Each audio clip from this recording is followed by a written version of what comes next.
Hello বন্ধুরা, তোমাদের phone থেকে তোমাদের প্লে স্টোর ডিলিট হয়ে গেছে। সেই প্লে স্টোর থেকে তোমরা আবার কি করে ফেরত আনবে, তো সেটাই আজকের এই ভিডিওতে তোমাদেরকে শেখানোর চেষ্টা করব। তাহলে চলো আর বেশি কথা না বলে ফেরত নিয়ে আসি আমাদের প্লে স্টোরটাকে।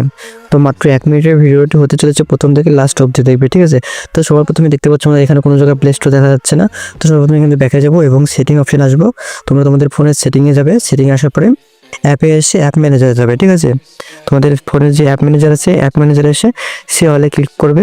তো ক্লিক করার পরে তোমাদের যত অ্যাপস আছে ফোনের মধ্যে এখানে সব অ্যাপস শো করবে, ঠিক আছে? তো তোমাদের এখান থেকে প্লে স্টোর থেকে খুঁজে বের করতে হবে। তো একটু নিচের দিকে আসবে, ঠিক আছে? আর এখানে দেখতে পাবে যে অক্ষরটি আছে তোমার প্লে স্টোরে, সেই অক্ষরটি সর্বপ্রথমে চলে আসবে। তো গুগল প্লে স্টোর চলে আসছে, ঠিক আছে? তো আমরা এটার উপরে ক্লিক করবো। এটাকে দেখতে পাচ্ছ ডিজেবল করা হচ্ছে, এটাকে ইনেবল করতে হবে। তো তার জন্য এই ইনেবল অপশনে ক্লিক করব। ইনেবল অপশনে ক্লিক করার সঙ্গে সঙ্গে আমাদের যে প্লে স্টোরটি আছে সেটা ইনেবল হয়ে তোমাদেরকে একবার ব্যাকে গিয়ে দেখাই দিচ্ছি।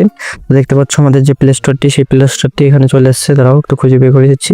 তো দেখতে পাচ্ছ যে প্লে স্টোরটি, আমাদের প্লে স্টোরটি চলে এসেছে। তো একটু ওপেন করে তোমাদেরকে দেখিয়ে দিচ্ছি। তো দেখতে পাচ্ছ আমাদের প্লে স্টোরটি লগ ইন হয়ে গেছে। তো তোমরা চাই এরকম খুব সহজে তোমাদের প্লে স্টোর আবার ফেরত নিয়ে আসতে পারবে তোমাদের ফোনের মধ্যে। তো ভিডিওটা ভালো লাগলে একটু লাইক করবে। বাই।